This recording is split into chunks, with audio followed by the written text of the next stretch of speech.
ఆ పిల్లాడికి తండ్రి లేడు చదివించడానికి. స్కూల్ ఫీజు తల్లి కట్టలేకపోయింది. ఫీజు కట్టకపోతే రావద్దు స్కూల్కి అని కూడా చెప్పేశారు. ఆ పిల్లాడు నిరాశ నిస్పృహలో తన స్నేహితుడితో పాటు కలిసి ఒక మార్గంలో వెళ్తున్నాడు. సడన్ గా తన కన్ను ముందు ఒక పర్స్ కనిపించింది. అది చూస్తే దాని నిండా బ్యాంక్ కార్డులు ఉన్నాయి, క్యాష్ ఉంది. ఈ లోడ పక్కన స్నేహితుడు అంటున్నాడు, రే నీకు కాలం కలిసి వచ్చింది, ఫీజు కట్టకపోతే స్కూల్కి రానేమని చెప్పి అన్నారు.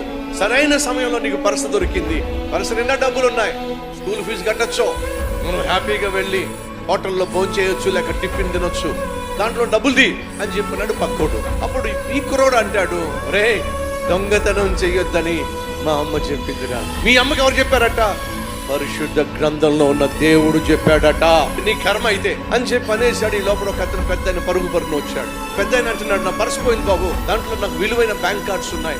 ఏమండి ఈ పర్సు నాకు దొరికింది, ఇదిగో ఈ పర్సు అని చెప్పి ఇచ్చాడు. గబగబా ఆయన పర్సు తీసి చూస్తే కార్డ్స్ అన్నీ ఉన్నాయి, క్యాష్ అంతా ఉంది. ఈ పిల్లాడి యొక్క నిజాయితీని చూసిన ఆ పెద్ద ఆయన గబగబా 1000 రూపాయలు తీసి ఆ పిల్లాడికి ఇవ్వబోయాడు. ఆ కుర్రవాడు అంటున్నాడు, సార్ మీ పర్సు పోయింది, అది నాకు దొరికింది, తిరిగి మీకు ఇవ్వాల్సినటువంటి బాధ్యత నాకుంది. నేను చేసిన మంచితనాన్ని 1000 రూపాయలకి నేను అమ్ముకోలేను సార్.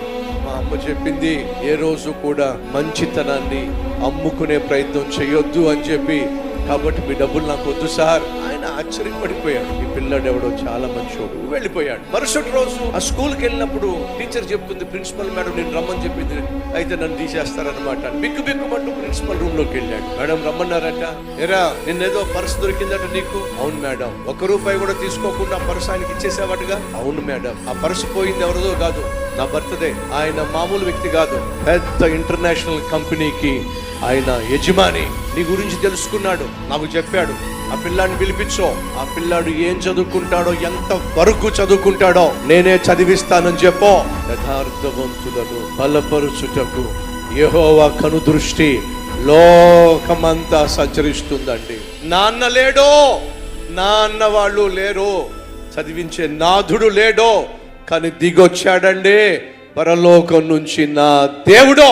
నిజాయితీ పరులను యథార్థవంతులను బలపరిచే దేవుడు దిగొచ్చాడు. ఆ పిల్లాడికి అండగా నిలబడ్డాడు. అడ్డదారులోనో దొడ్డిదారులో పైకి వచ్చే ప్రయత్నం చేయకండి, కానీ యథార్థంగా జీవిస్తూ దేవుని దృష్టిలో మనం పడ్డాము అనంటే ఆకాశమే హద్దో.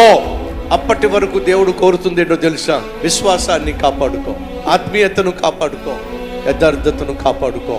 తగిన కాలమున నా దేవుడు నీ జీవితంలో నువ్వు అడిగిన దానికంటే శ్రేష్టమైంది, ఊహించిన దానికంటే అద్భుతమైన ఆశీర్వాదాన్ని ఇవ్వబోతున్నాడో.